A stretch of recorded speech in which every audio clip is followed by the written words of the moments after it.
I'm Owen Bigland. This is the Inside Edge video blog. Okay, let's cover up a couple of topics of real estate in the news right now, kind of rapid fire these that I think you guys will be interested in and want to know about here. So the first thing is, you guys know most of the stuff I talk about government is not good news. I've, pretty harsh on not just the NDP, but you guys have told you guys, all governments are inept. They're not your friends. Just focus on yourself, getting better, and don't rely on the government for much these days, that's for sure. And most of the things, especially what the NDP's put in lately, has not been good.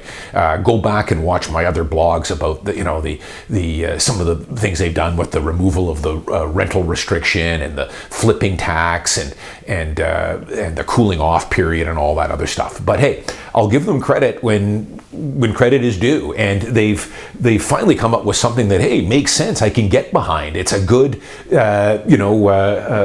good thing to do here. So, and that is that the government now is going to mandate that all stratas in British Columbia put more into their contingency fund. So as of now, stratas had a minimum amount you had to put into your contingency fund, and that was 5% of your operating budget had to be put into the CRF every year.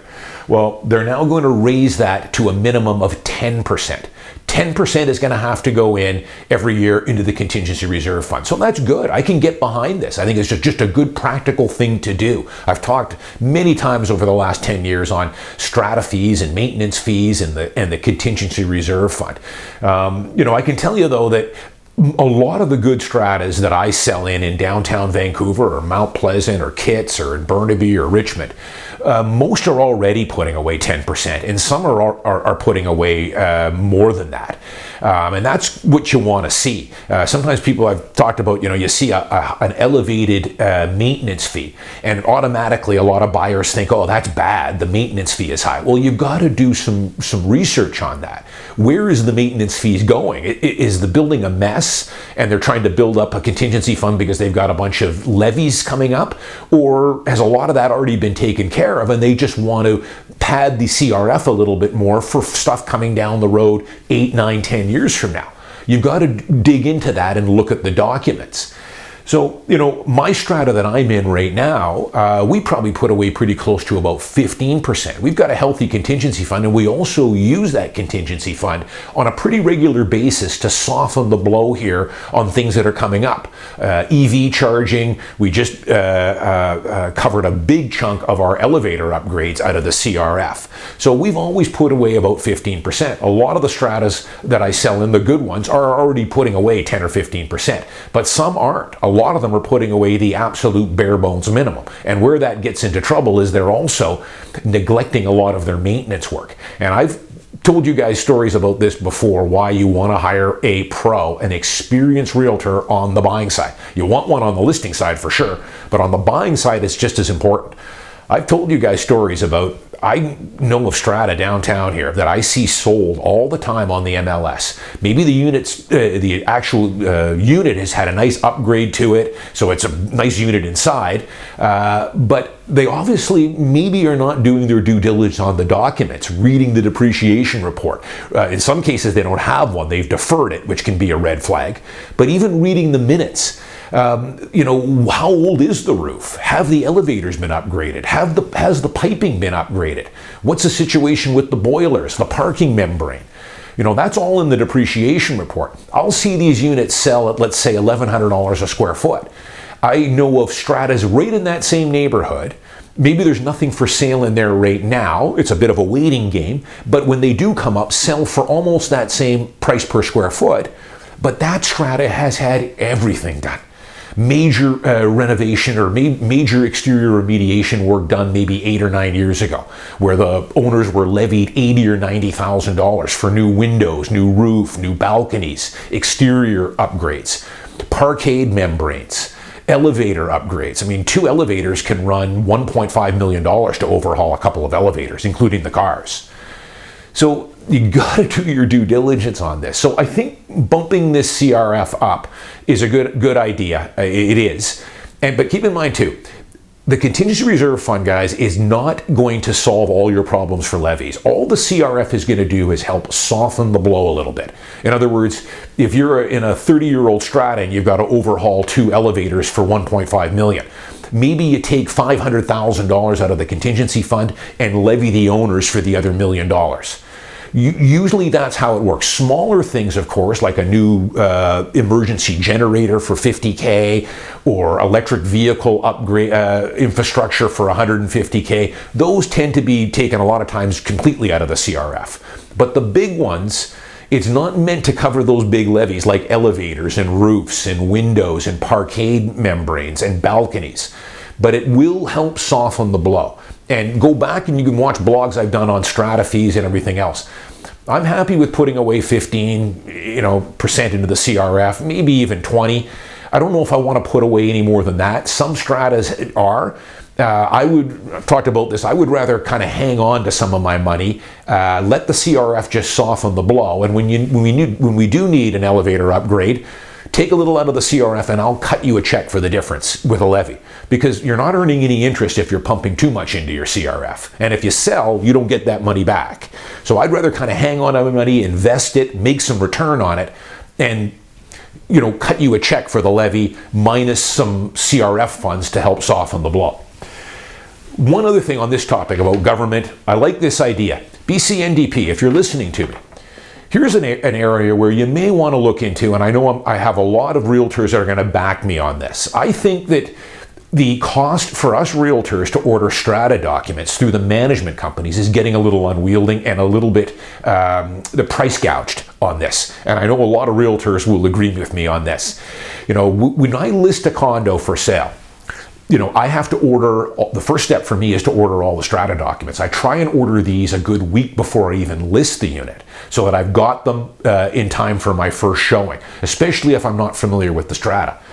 Now, I can tell you that it's averaging me now, the cost just keeps skyrocketing here. And it really does not cost these strata companies very much money to produce these. It really doesn't. It's all computerized now. It's an incredible money maker for these management companies. And I think we're getting price gouged on this, and the prices just keep going higher and higher. It's not uncommon for me now to have a $350, even a $400 bill if they've got a long depreciation report, maybe another engineer report, maybe a building exterior survey report. We can get into 400, 500, 600 pages of documents here, and I pay for every page, plus the Form B, plus 2 years of strata minutes, SGMs, and all that other stuff, bylaws and everything else. And those costs keep coming up, and it's all computerized now. These management companies just keep a file for every strata they manage, and every time they have another meeting, they just add that file to the document package. So it doesn't cost them very much. It really starts to get gouging. I know realtors will back me on this. The Form B, which I have to order, the Form B has to be current. So if you list a home, a condo, and I don't sell it in the first 30 days or 35 days, if I get an offer on that, I have to order a fresh Form B. The Form B is basically 1 or 2 pages. It takes 2 seconds to generate. It just basically stipulates or clarifies the maintenance fees, the parking space and storage locker, which finally, after years and years of fighting these property management companies, they finally added that to the Form B. It was just too much work for them in a lot of cases. It was nuts. We had to decipher that parking space for ourselves. Finally, they put it on the Form B a couple of years ago and the storage locker so we could verify it.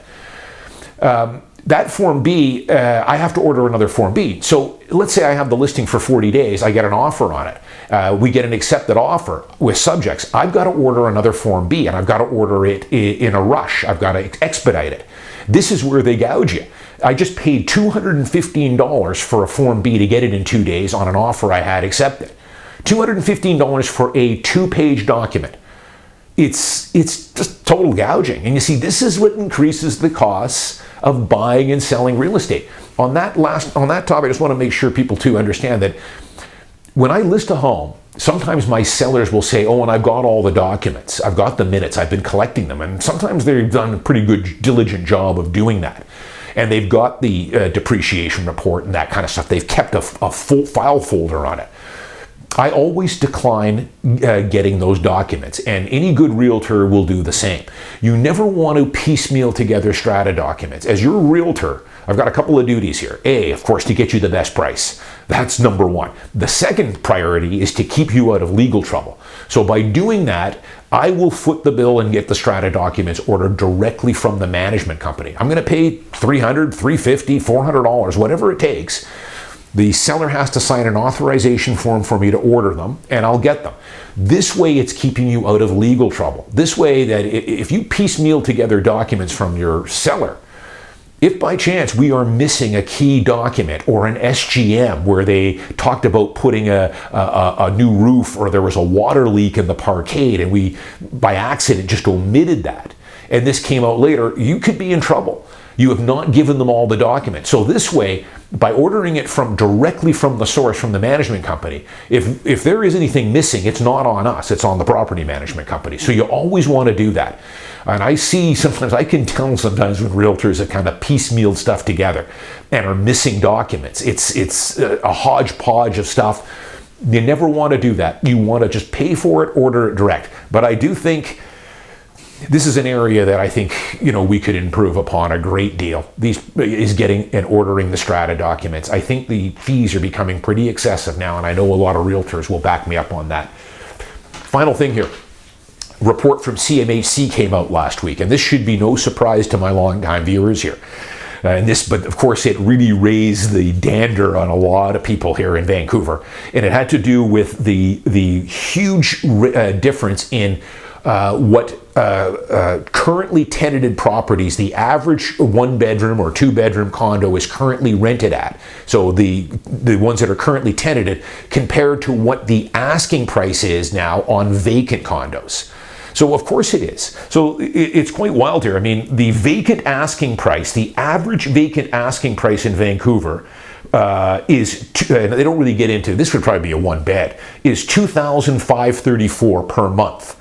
Whereas, and that is $816 above what the current occupied rent is. So of course it is. You guys know this. You've been watching my blogs.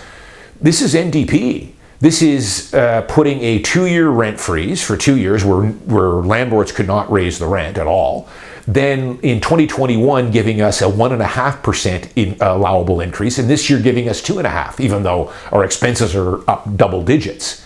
So of course, when that tenant leaves, if that tenant has been in that condo for 3 or 4 years, they are paying way, way below market rent. I can give you from the front lines with some of my units. I've talked about this. I've got a unit in Crosstown right now, great tenant. I'm happy with him. He's been in there almost 5 years now. He is probably paying $900 below what market rent would be. So when he finally does give me notice and says, "Owen, I'm going to move," hey, okay, great. I will be putting that unit back on for about $850 more than what I'm currently getting for that unit. And he knows it, and that's why he's not in too much of a hurry to leave. But hey, he's a good tenant, and as I blogged about last year, for the first time in 30 years as a landlord, I've started to give those prescribed rent increases. I never have up until then. I've got another unit in Richmond, an older wood frame, probably a good $500 below market rent. She's been in there 4 years. Good tenant. One of these days they're going to leave, and then I will raise the rent back up. But that's the situation renters are in right now. It is ugly. And that's the reason why landlords like me are giving the prescribed rent increases, because tenants are not vacating or moving nearly as much as they used to, because they know that when they give notice and they have to go rent something else, they are going to be in for sticker shock. If they could even find anything for rent. That's the thing. So of course, this brought up a whole can of worms here about people talking about putting in rent control. Rent control where, hey, the dirty landlord shouldn't be allowed to raise the rent up to market. Well, I don't know why. The landlord has been quite good to this tenant. He's actually supplementing his rent for the last 3 or 4 years, not keeping up with what his expenses are, but that's a whole other story. You guys know how I feel about that. But according to the housing minister we have here, Ravi Kahlon, he says it's off the table, as it should be. And I certainly hope it is, because once you get into rent control, good God, we would be now into a complete socialized state now. We would be like Argentina, where the state owns everything. The state tells you what you can and cannot do with your private property. They'll dictate what you can rent that condo for. So in other words, they would want all us landlords to be working for the government and providing subsidized housing. That's what rent control is. So renters, listen, I feel for you guys. I did those blogs last summer, some of those horror stories of these people right after COVID ended. They got eviction notices or notices that the owners were going to sell, or the sister or brother was going to move into the home and you had to be out. Some of these people have been renting homes for 8-9 years, went from $2,600 a month to $5,000 a month. That was the only thing they could find. So you're on borrowed time, as I've often said here, as a renter, and that's why you do not want to be a renter for a long period of time. Nothing wrong with renting short term, but you're on borrowed time, folks. How many times do I have to warn you on this? And eventually, every time the phone rings, you're jittery. That you're worried that landlord's going to tell you, hey, Stan, you've been a great tenant for me, but I just wanted to let you know we're going to list the home next month or 2 months from now. And, we're going to sell it and you're going to be out. Or, hey, I'm giving you 2 months notice because my sister's going to move into the unit or into that basement suite and you got to be out. That's what being a long-time renter is like. Get into home ownership. No matter what you do, that should be your first priority in life for sure. Getting out of that renter treadmill. I'm Owen Bigland. As always, thanks for watching. I'll see you guys next week.